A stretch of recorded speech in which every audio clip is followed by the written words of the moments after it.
So yes, Ryan, here we are for our dagger lesson. Okay, not going to use sharps because it's kind of painful and stuff. Huh, yes. So we'll be using this as our little simulator for now. Take this. Now, I showed you just before the video the 3 types of attack. I'll go over it again just for the benefit of our audience. So for this sort of flowing drill that we're doing, which is based on Fiore de Berry's manuscripts on dagger and how to counter and disarm against those, there are three types of attack that I've taken from there that we've got into this particular flowing drill we'll get into in a minute. And the first attack is sort of like a horror movie type of stab. It's going, or going, kill like that. The second is perhaps if you're trying to do that and you're failing, so you go under perhaps their armpit or around the side of their head or their neck. And the third attack is a bit like a sort of a chav stab, going under like that. Obviously, suffice it to say, because in real life these sorts of things can go very, very fast. It requires a lot of rehearsal to make sure that you've got it instinctive. You can't just learn these from a video and go, oh, that's how it's done. You really should find a partner like Ryan, aka Flyboypuoi, to do that with, and then get it until it's become completely instinctive. So I put this on, and that means you can stab me in the face. So we can have a bit of proper commitment and not go half-hearted on it. Okay, so for our first attack, you know the drill. Attack number 1, stab me in the face. That is the disarm. Now we'll show it again slower. So, go it again, slower, so. I'm using my forearm around ideally around his wrist, which obviously trying not to get stabbed with this. So you might want to go around there. Or step forwards. And yep, well remembered. There is also the opportunity to step forwards. This is like a losing arm wrestle. And what it means is, he's got a bit less strength. Around here, he's at his maximum strength.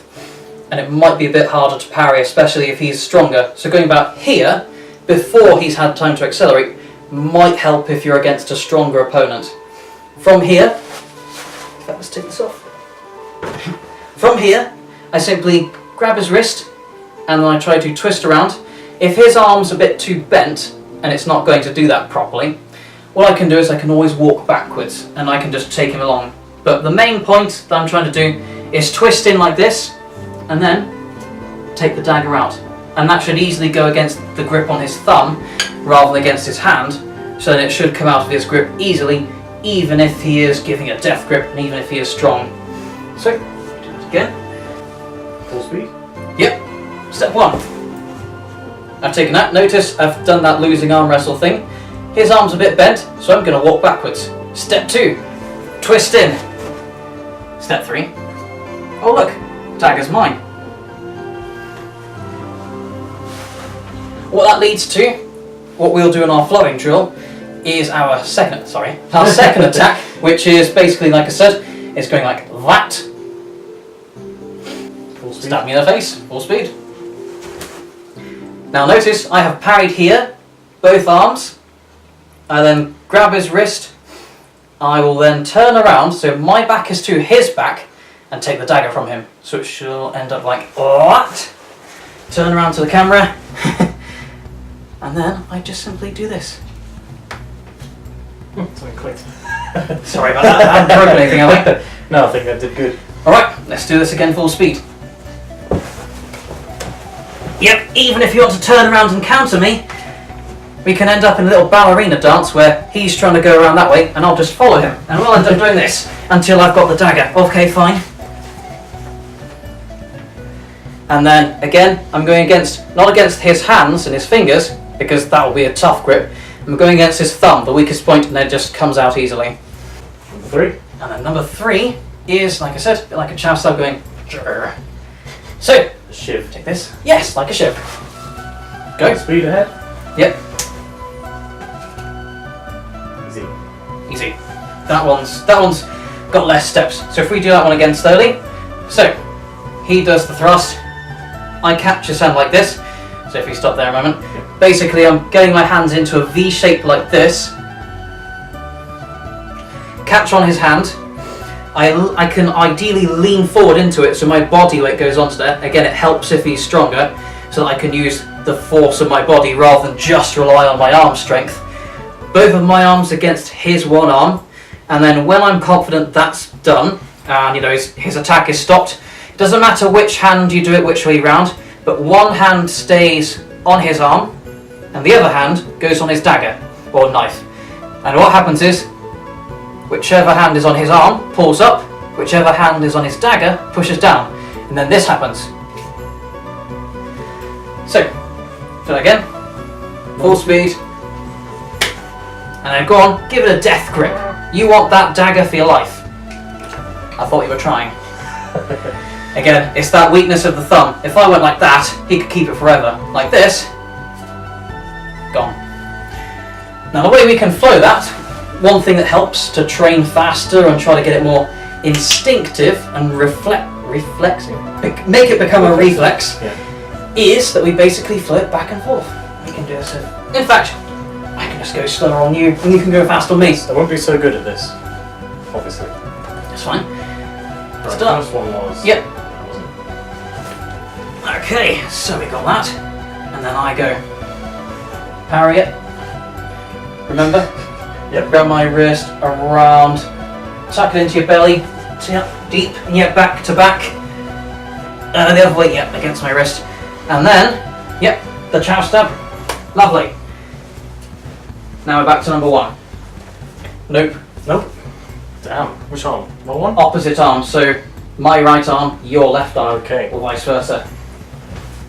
That wasn't very good. Try to stay upright. Got it. If you duck, you'll end up dying. And of course, it might help if you step into it a bit, so that's nice. Grab my wrist. Can you twist around like that? Or do you need to step back? That's good, I can feel that. Just take it, twist the other way. Okay. Reverso. Oh, it caught me then. This is why it helps, because in this sort of thing, you can end up with slips. And of course, with training weapons, safety gear, it doesn't matter. Very nice, two times. And then we go back to the first again. Yep.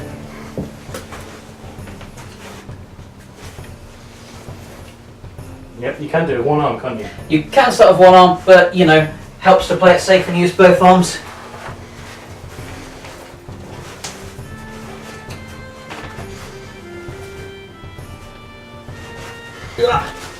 Good stuff. Reverse.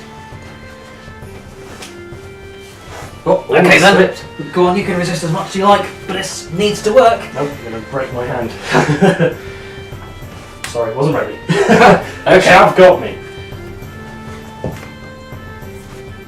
Yes, good stuff. I have to think because I'm Now. not used to it. So that's how it can go. One thing that can help, this is when it gets more advanced. So if you've done maybe half an hour's practice or an hour, however long you need to start to get used to those individual techniques, maybe flowing them together, what you can do is you can be a bit sneaky. So if you do the first one just slowly, so I might end up doing this, so I do this, take it. Oh look, I've got his hand, maybe I'll keep that. And then I go for the second one, try to parry. Makes it a bit more difficult and adds more resistance for your opponent to meet. Now you've taken that, keep hold of that, your left arm, you can keep hold of my arm. No. Wait, hang on, I'll tell you. So, your left arm, you can keep hold of my arm here. Yep. It's not there. Grab it. Right. Pull it up into the air. Yep. And now try to stab me from underneath. Crap, I've got one arm. I've got to free myself from this. And then I do this same disarm. And I'm again trying to do this, adding the resistance. So again, it makes it a lot more awkward because I'm resisting and I'm adding an extra, and each opponent adds a degree of difficulty to it. So then when you practice more, and you've gotten confident just doing the techniques sort of on their own, and then you've reached the point where you can flow and go 1, 2, 3, 1, 2, 3, you can then go to the advanced degree and actually have it, where you're doing that resistance, you're deliberately making the opponent's job tougher. And actually one thing that can help sometimes is if you know any extra techniques or you've actually thought in your mind, oh, I could have done this, then you can just simply add that to spice to the mix. So if you go, let's say here, so try number 1. Yep. So one of the things I can do, that's interesting. Your left leg is forward. So I could probably just stab into your belly. I recommend doing that passing step I mentioned earlier. You're gonna try to. Is there something I know that can be done against that? So, reset.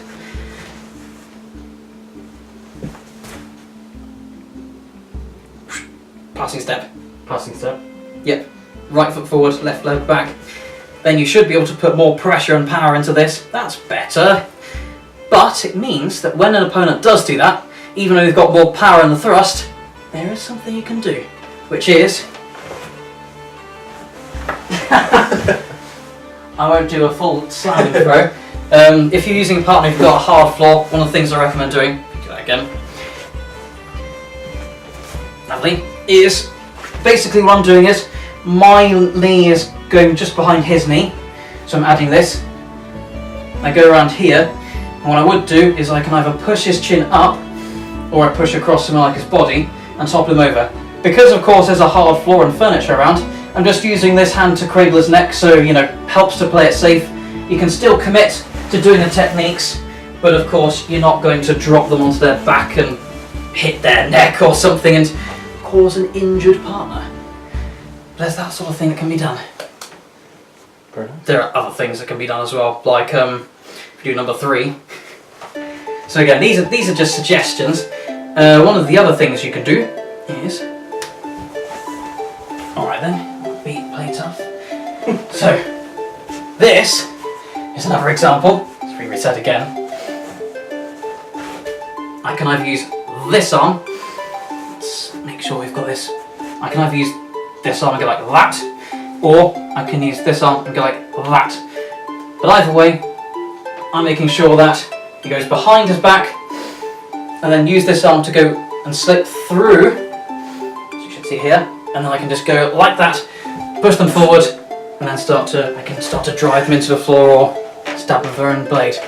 So again, you don't have to use those specific examples. In real life, there are so many numerous options you've got, but adding that sort of stuff to add a twist, try to mix things up, is quite helpful. It keeps the mind engaged and makes sure that you can prepare for at least as close to a realistic situation as you can get without putting your life on the line. So yes, I'd say you should get that. Probably no, unusual moves. We'll probably stick to the basic flow drill. Go through it a couple of times. So, okay, so I do that. Do the disarm, make sure you got it tucked deep back to back. So exaggerated. Dramatic. Make sure, yep, good stuff. Reverse. This way. Yep. Did a bit of a bad thing there by preparing before he did it stab, but there you go.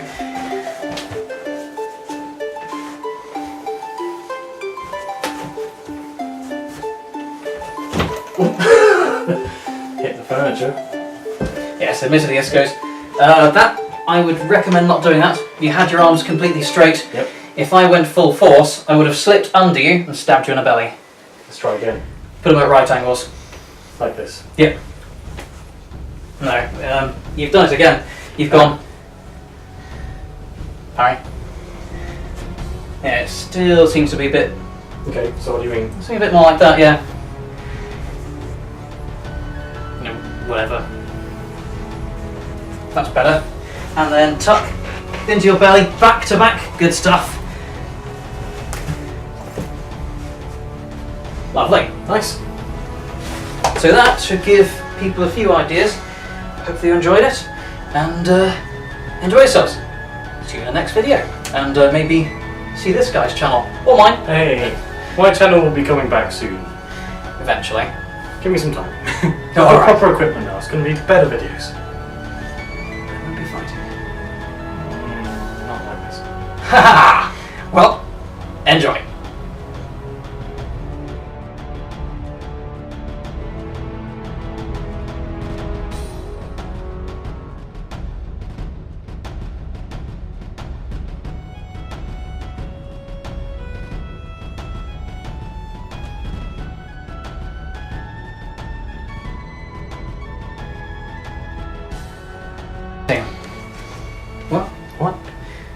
It's recording.